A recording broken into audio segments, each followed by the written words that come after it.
கலை இலக்கிய மன்றம் வழங்கும் இளையான்குடி மாரண நாயனார் நாடகம் துவங்குகிறது. இந்நாடகத்தில் பங்கு பெறும் கலைஞர்கள் கலைமாமணி டி நந்தகோபால், புதுவை கலைஞர் அப்துல் ஷரீப், நவரச நாயகன் ராமராஜன் மற்றும் பூரண ஒத்துழைப்பு திரு பிரமோத் அவர்கள், மேடை நிர்வாகம் லோகநாதன் அவர்கள், நடிகை பரமேஸ்வரி. இதோ இளையான்குடி மாரண நாயனாரின் கதை துவங்குகிறது.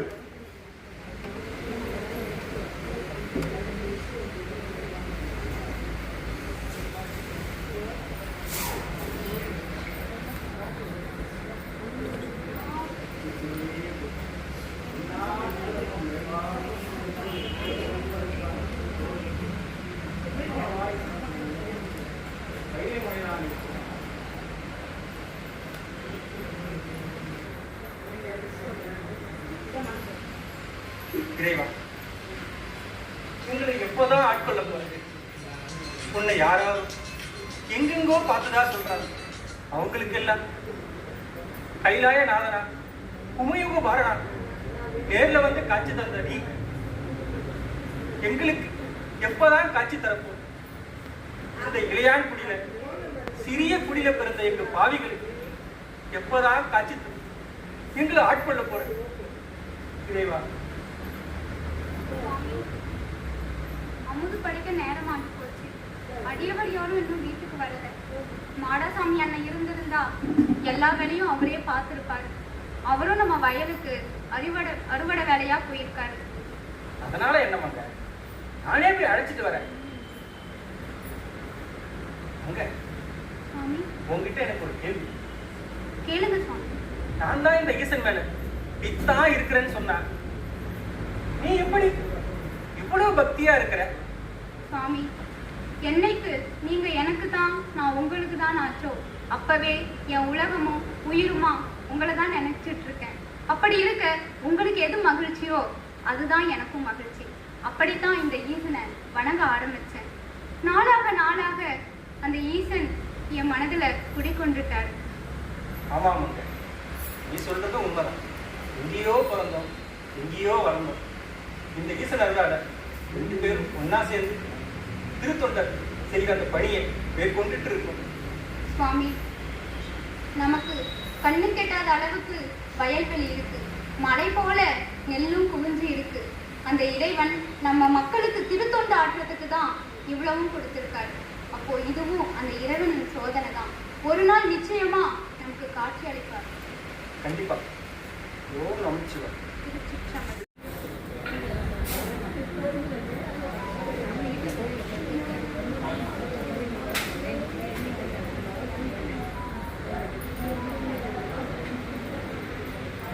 எல்லோருக்கும் நலம் உண்டாகட்டும். தென்னாடுடைய சிவனே போற்றி, என் நாட்டவருக்கும் இறைவா போற்றி.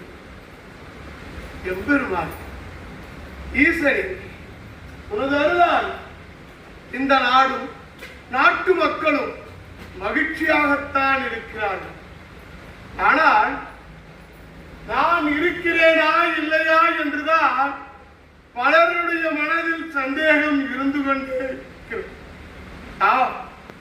எம்பெருமானே, உன்னை நம்பினால் நீ நடராசன், நம்பாவிட்டால் யமராசன் என்பதை இன்னும் பலர் புரிந்து கொள்ளாமல் வாழ்ந்து கொண்டிருக்கிறார்கள். இறைவன் இருக்கிறானா இல்லையா என்பதை ஒருவர் சொல்லி ஒருவர் புரிந்து கொள்ள வேண்டிய அவசியமில்லை. ஒவ்வொருவருக்குள்ளும் இம்பெருமான் ஈசன் இருக்கிறார். அதை அறிந்தவர் வாழ்வில் நலம் பெறுகிறார்கள். இறைவன் ஒவ்வொருவருக்கும் பல சோதனைகளை கொடுக்கின்றார். அந்த சோதனைகளை வென்று சாதனைகளாக ஆக்குபவர்கள் வேதத்தை அறிகிறார்கள். ஆனால் சோதனைகளை கொண்டு துவண்டு போபவர்கள் துன்பத்தை அனுபவிக்கிறார்கள்.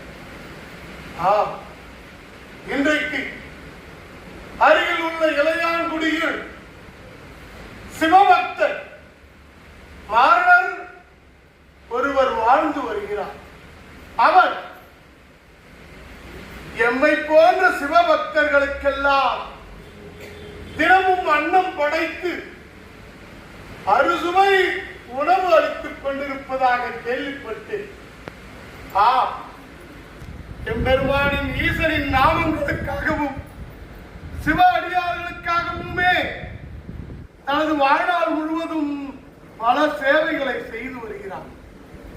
இன்றைக்கு பெரும் புயல் பாதிப்புகளால் பஞ்சம் வந்துவிட்டது. இருப்பினும் அவனிடம் இருந்த சேமித்த அத்தனை நெற்முட்டைகளையும் சிவனடியார்களுக்காகவே அன்னம் படைத்திருக்கிறார். என்னே அருமையானது. ஆனால் பார்ப்பவர்கள் நிகழ்கிறார்கள்.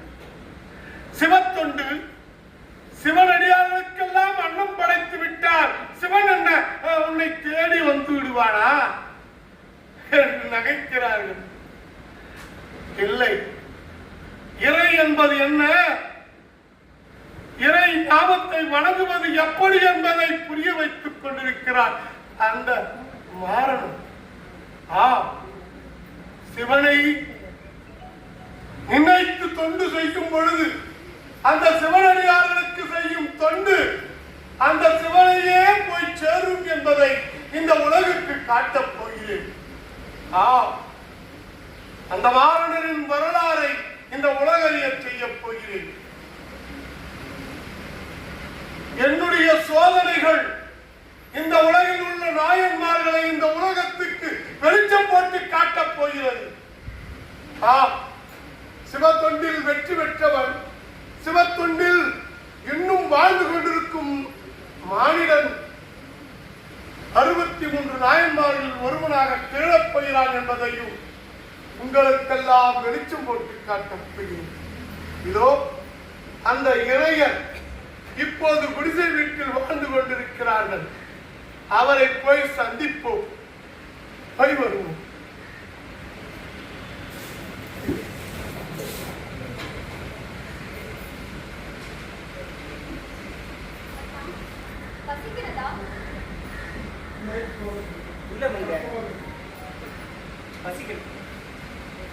அப்புறம் ஏன் முகம் வாட்டமா இருக்கு? வாட்டம் தான் மங்க, வாட்டம். ஊருக்கே உணவளிக்கிற உழவு தொழிலை செய்யற நாம இத்தனை நாளா உழவு செஞ்சு நம்ம தேடி வர அடியவர்களுக்கு எல்லாம் உணவளிச்சுட்டு மகிழ்ச்சியா இருந்தோம். ஆனா ஊர்ல 2 வருஷமா மழை தண்ணி இல்லை, ஒரே பஞ்சம். இப்பதான் கொஞ்ச நாளா மழை பெஞ்சு ஊரு செழிச்சிருக்கு. இருந்த நெல்லையும் வித நெல் போடுறதா நிலத்துல எல்லாம் போட்டுட்டேன். தேடி வர அடிவர்களுக்கு சோறு போடு நெல்லியிலே சொல்லிட்டு அக்கம் பக்கத்துல எல்லாம் கடை வாங்கி இத்தனை நாளா போட்டு பண்ணிக்கிட்டு இருந்தேன். ஆனா இன்னைக்கு நாம சமைச்சு வச்ச சாப்பாட்டை சாப்பிடுறது ஒரு அடியவர் கூட நம்ம இல்லம் தேடி வரலையே அப்படின்ற கவலைதான் மங்க. அந்த வருத்தம் தான் எனக்கு. ஆமாங்க, எத்தனை அடியவருக்கு உணவளிச்ச கை இன்னைக்கு நம்ம வீட்டுல கூட ஒரு பொருள் கூட இல்லை. இந்த நேரம் பார்த்து அடியவர் வீட்டுக்கு வரலன்னு நினைச்சு சந்தோஷப்படுறதா, இல்ல வந்தா உணவளிக்க எதுவும் இல்லைன்னு நினைச்சு கவலைப்படுறதா? சரி மங்க, ரொம்ப நேரம் ஆகி போயிடுச்சு. இதுக்கப்புறமும் யாராவது வருவாங்கன்ற நம்பிக்கை எனக்கு இல்லை. நான் போய் மீதம் இருக்கிற உணவை மாட்டுக்கு கொடுத்துட்டு கதவை அடைச்சிட்டு வரேன். நீ போய் படு.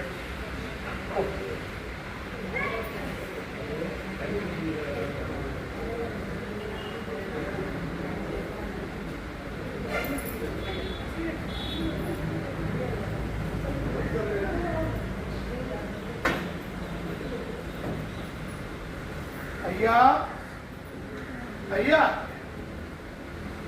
ஐயா,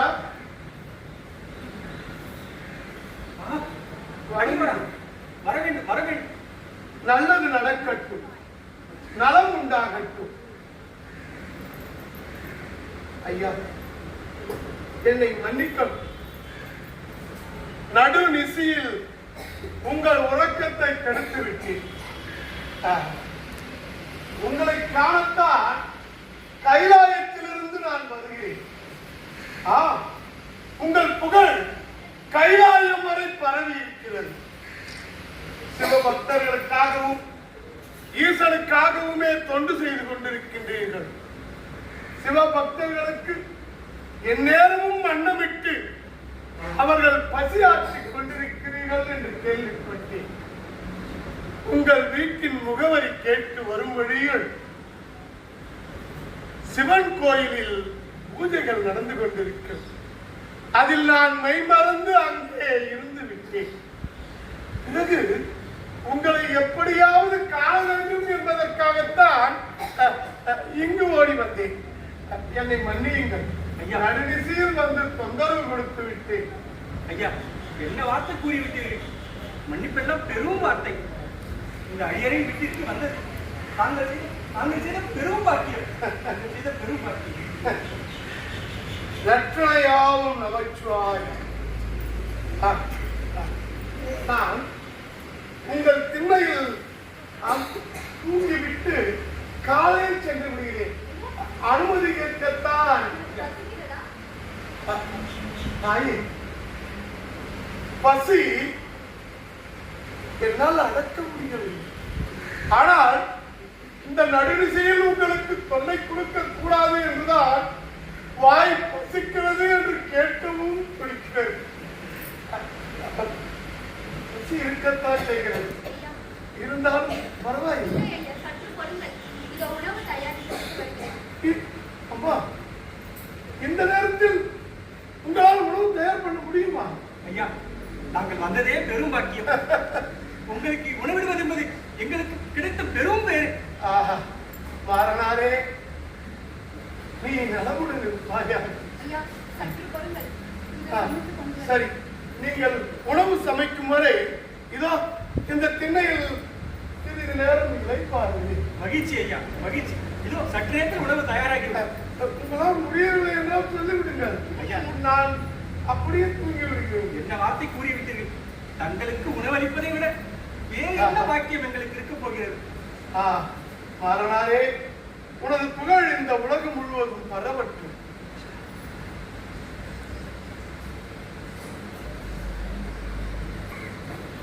என்ன செய்வது? வீட்டில் ஒரு பொருள் கூட இல்லை.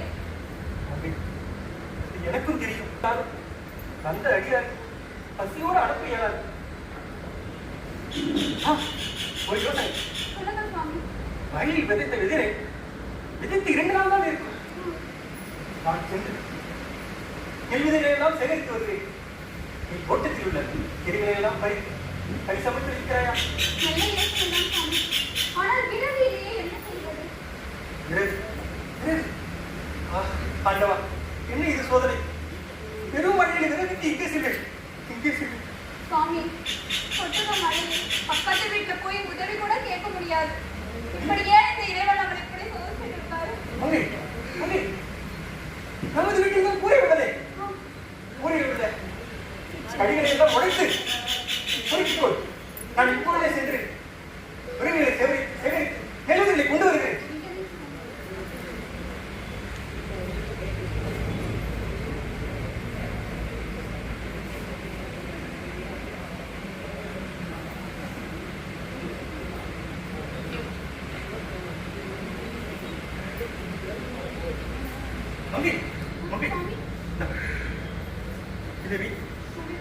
கீரைகளை சமைத்துக் கொண்டு நான் நெல்விதைகளை சேகரித்து வருகிறேன்.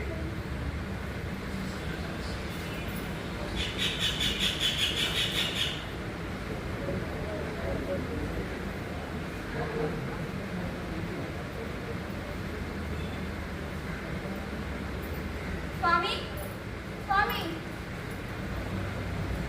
என்ன உங்களை? உணவு தயாராக இருக்கிறது. அடியவரை அழைச்சிட்டு வாங்க சுவாமி. சரி மங்கை, எங்கே நான் வெளியே பார்த்துட்டு வருகிறேன்.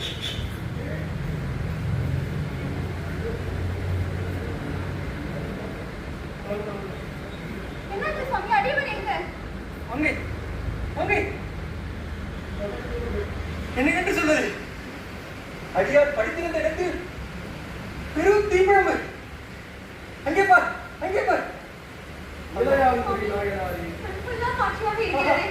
இறைவா, இறைவா, தமிழா, இறைவா. நலம் உண்டாக.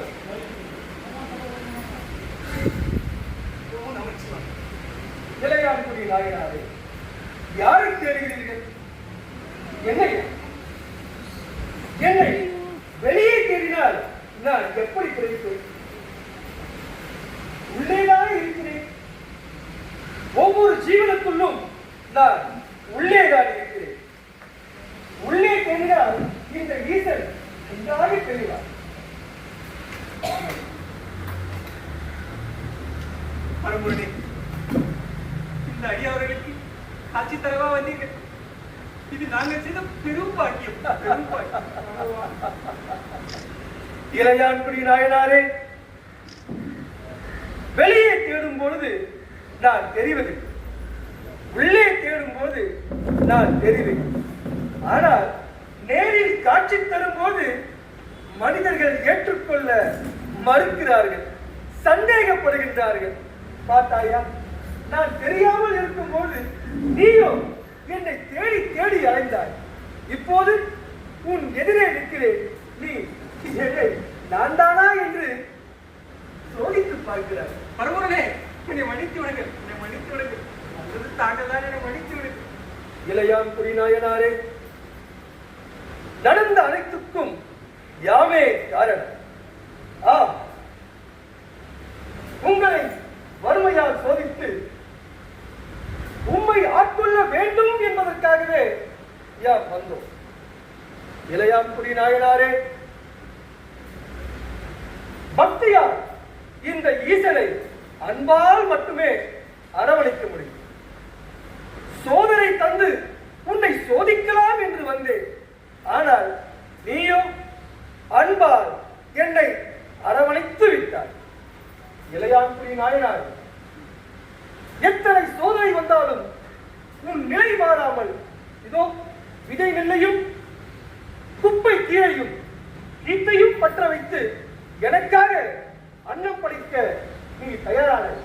ஆஹா ஆஹா, உன் பக்தியை எவ்வாறு கற்றுக்கொண்டேன்.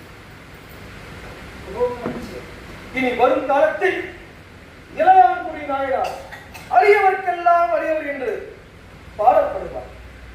எமது 63 நாயன்மார்களில் நீயும் ஒருவராக மாறி எப்போதும் என் பாதம் பணிந்திருப்பாயாக. நலம் உண்டாக.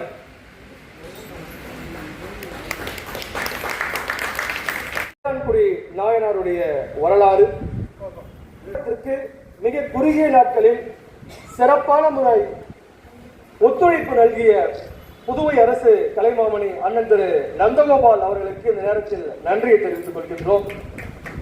63 நாயன்மார்களில் இன்றைய தினம் இளையான்குடி நாயனாராக இங்கு வாழ்ந்து காட்டிய முனைவர் அன்பு தம்பி ராமராஜ் அவர்களுக்கு இந்த நேரத்தில் நன்றியை தெரிவித்துக் கொள்கின்றோம்.